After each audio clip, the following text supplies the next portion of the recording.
Sir एक राज्यात राबवलं जाणार आहे अशी चर्चा आहे. 6 खासदार जे ठाकरे गटाचे ते आपल्या संपर्कात आहे आणि तो पक्षफुटीसाठी जो नियम आहे त्याच्यासाठी 6 खासदार आहे. त्यामध्ये काही जिल्ह्यांचा समावेश असल्याची चर्चा आहे. कुठले कुठले खासदार आहे केव्हापर्यंत प्रवेश करणार या बाबतीमध्ये मला असं वाटतं की एखादं मिशन राबवायचं असेल तर ते सांगून राबवलं जात नाही. पण एक मात्र निश्चित आहे की माननीय माजी मुख्यमंत्री आणि विद्यमान उपमुख्यमंत्री आदरणीय एकनाथ शिंदे साहेबांनी जे काम केलंय त्याच्यासाठी मिशन राबवण्याची आवश्यकता नाही. काही लोकांना कळून चुकलेलं आहे की आता वंदनीय बाळासाहेबांचा विचार पूर्ण करणारी शिवसेना ही एकनाथ शिंदे साहेबांच्याच नेतृत्वाखाली चालते. त्याच्यामुळे अनेक लोक संपर्कामध्ये आहेत, हे निश्चित आहे आणि त्यांचा टप्प्याटप्प्यानं प्रवेश होणार आहे हे देखील निश्चित आहे.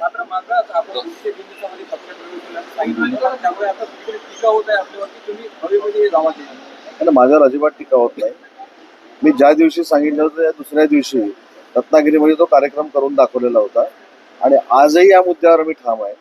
मी 90 दिवसामध्ये हे प्रवेश होणार होते असं सांगितलेलं होतं. दुसऱ्या दिवशी किंवा 24 तासामध्ये प्रवेश होणार असं सांगितलं नव्हतं. कदाचित आपला गैरसमज असेल. मी असं म्हटलं होतं की येत्या 90 दिवसामध्ये 10 ते 12 माजी आमदार युबीटी आणि महाविकास आघाडीचे हे माननीय एकनाथ शिंदे साहेबांचं नेतृत्व स्वीकारणार आहेत आणि त्याच्यावर आजही मी ठाम आहे.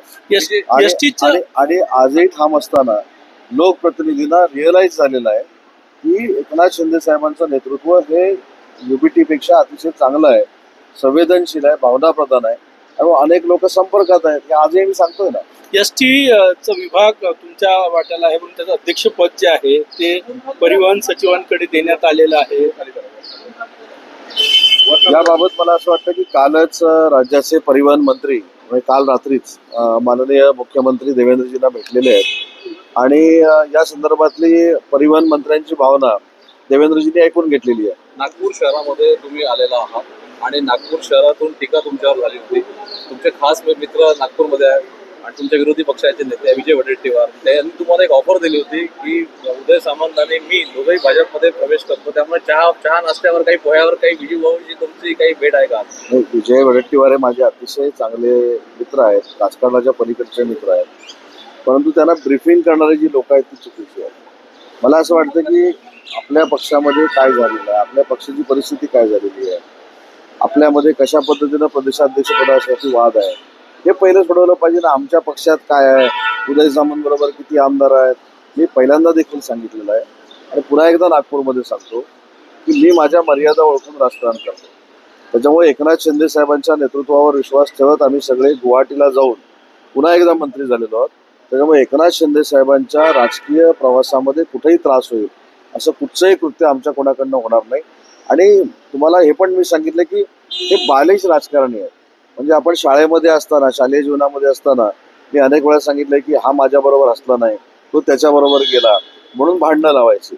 एवढे काय बालिश आम्ही नाही आणि म्हणून बालिश राजकारण कोणी करू नये. गुलाबराव पाटलांनी असं म्हटलंय की जर अजितदादा आमच्यासोबत आले नसते तर 100 आमदार आणखी येणार होते. नेमकं त्यांना काय म्हणायचं आहे? 288 ते वर चाललंय का? आता आकडा चाललाय 100 आमदार आणखी म्हणायचे होते. म्हणून गुलाबराव पाटील साहेबांना काय म्हणायचं होतं हे त्यांनाच आपण विचारलं पाहिजे.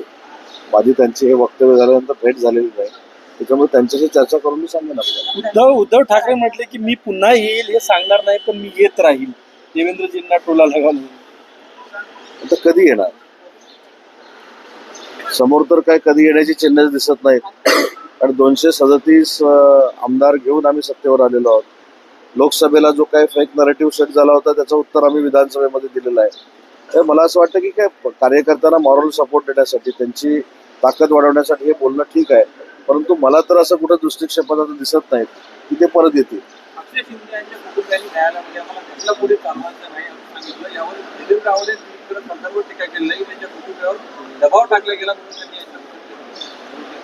एखादी बाब न्यायालयामध्ये चालू असताना आणि न्यायालयामध्ये त्यांचे वकील काही बाजू मांडत असताना त्याच्यावर बाहेर भाष्य आणि ट्विट करणं योग्य नाही आणि न्यायिक व्यवस्थेवर कायमस्वरूपी आक्षेप घ्यायचा, एकनाथ शिंदे साहेबांच्या नेतृत्वाखाली काम करणाऱ्या शिवसेनेच्या पदाधिकाऱ्यांवर काही आक्षेप घ्यायचा, हे काही लोकांची फॅशन बनलेली आहे. त्याच्यामुळे मला त्याच्यावर जास्त काय बोलायचं. लाडकी बहीण योजनेच्या लाभार्थ्यांमध्ये 1 महिन्यात 5 लाख लाभार्थ्यांची घट झालेली आहे. माझी लाडकी बहीण योजना याच्या लाभार्थ्यांमध्ये घट कशामुळे झालेली आहे थोडीफार जी घट झालेली आहे ती कशामुळे झालेली आहे की त्याच्यामध्ये नियम आहे की 65 वर्षावरचं व्यक्ती चालणार नाही, 4 व्हीलर असलेली व्यक्ती चालणार नाही आणि अनावधानाने किंवा नजरचुकीने ह्या जर महिला भगिनी त्याच्यामध्ये आल्या असतील तर त्या कमी झालेल्या आहेत. जाणीवपूर्वक मुख्यमंत्री माझी लाडकी बहीण योजना थांबवण्याचा कुठेही हेतू नाही, ती आहे तशीच चालू राहणार आहे. 65 वर्षावरील 1.5 लाख महिला होत्या त्यामध्ये, पण इतर महिलांची संख्या ही जवळपास 3.5 लाख आहे. आणि मी सांगितलं ना त्याच्यामध्ये 4 व्हीलरचा पण निकष आहे, त्याच्यामध्ये 2.5 लाख इन्कम दाखवून इन्कम टॅक्स रिटर्न जर भरलेली असेल तो देखील नियम आहे. या सगळ्या नियमाच्या अधीन राहून अशा पद्धतीनं काही फॉर्म कमी झाले असतील, पण सरसकट कुठेही मुख्यमंत्री माझी लाडकी बहीण योजना ही बंद होणार नाही किंवा त्यातले लाभार्थी कमी होणार नाही. ॲडव्हान्टेज विदर्भाच्या कार्यक्रमात तुम्ही आलेला आहात आणि दावोसमध्ये ज्या पद्धतीनं मोठ्या प्रमाणात विदर्भात गडचिरोली, नागपूर, ॲडिशनल बुटीबोरी यांना खूप सारा इन्व्हेस्टमेंट आलेले आहे. काय अपेक्षा आहे तुम्हाला ॲडव्हान्टेज विदर्भावर? ॲडव्हान्टेज विदर्भामध्ये नक्की 15,70,000 कोटीमधले कुठचे प्रकल्प हे विदर्भामध्ये आलेले आहेत. विदर्भामध्ये अशा पद्धतीनं भविष्यामध्ये गुंतवणूक होते आणि ती शाश्वत गुंतवणूक आहे हेच विदर्भाला कळावं, यासाठी कदाचित गडकरी साहेबांच्या नेतृत्वाखाली हा कार्यक्रम असेल आणि त्या कार्यक्रमाला उद्योग मंत्री म्हणून मी उपस्थित आहे. ऑपरेशन लोटस आप चलाने वाले हैं, आपके बीच में कहा था कई खासदार आपसे संपर्क में थे.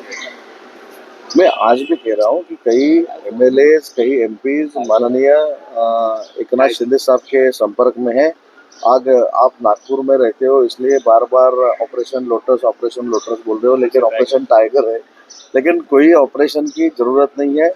माननीय एकनाथ शिंदे साहब के नेतृत्व में जो काम हुआ है इसके लिए लोग रियलाइज हो गए यूबीटे के कि एकनाथ शिंदे साहब का ही नेतृत्व स्वीकार करना चाहिए. और मैंने ये भी बोला था कि अगले 3 महीने में जो एक्स एमएलए है वो बहुत एक्स एमएलए यूबीटी का नेतृत्व छोड़ के माननीय एकनाथ शिंदे साहब का नेतृत्व स्वीकार करने वाले हैं. शिवभोजन थाळी बंद होऊ नये अशा पद्धतीची सर एकनाथ शिंदे नाराज चल रहे हैं, बैठकों में आते नहीं है. कांग्रेस का कहना है कि महायुति में कुछ भी ठीक नहीं है. कांग्रेस वालों ने खुद का देखना चाहिए महायुति में क्या चालू है, एकनाथ शिंदे साहब नाराज है कि नहीं है, उसके ऊपर एनालिसिस करने के बजाय उनके जो कोई नेता लोग थे जो मुख्यमंत्री बनने जा रहे थे उनका हाल क्या है वो उन्होंने सोचना चाहिए. एकनाथ शिंदे साहब जो 2 दिन पहले जो मीटिंग थी उसमें क्यों शामिल नहीं हुए थे वो खुद मुख्यमंत्री महोदय ने एक मुलाकात में बोल दिया है. विपक्ष ने कहा है कि लाडली बहन योजना महाराष्ट्र को कंगाल कर रही है. कौन बोल रहा है? विपक्ष ने कहा. नहीं, विपक्ष को ही मुख्यमंत्री माझी लाडकी बहन योजना ने कंगाल किया है, इसलिए अभी ये आरोप प्रत्यारोप शुरू है. शिवभोजन थाळी बंद होणार का अशा पद्धतीची सध्या चर्चा आहे. विरोधकांकडून टीका होत आहे की शिदा आणि आनंदानं मला असं वाटत नाही की शिवभोजन थाळी ही बंद होईल. उलट त्याच्यामध्ये काही अजून नाविन्यपूर्ण उपक्रम आणले जातील असं माझं वैयक्तिक मत आहे. मुंडे प्रकरणात मुंडे राजीनामा मागणार आहेत का? एक छोटा आपल्या सोबत आहेत उद्योग मंत्री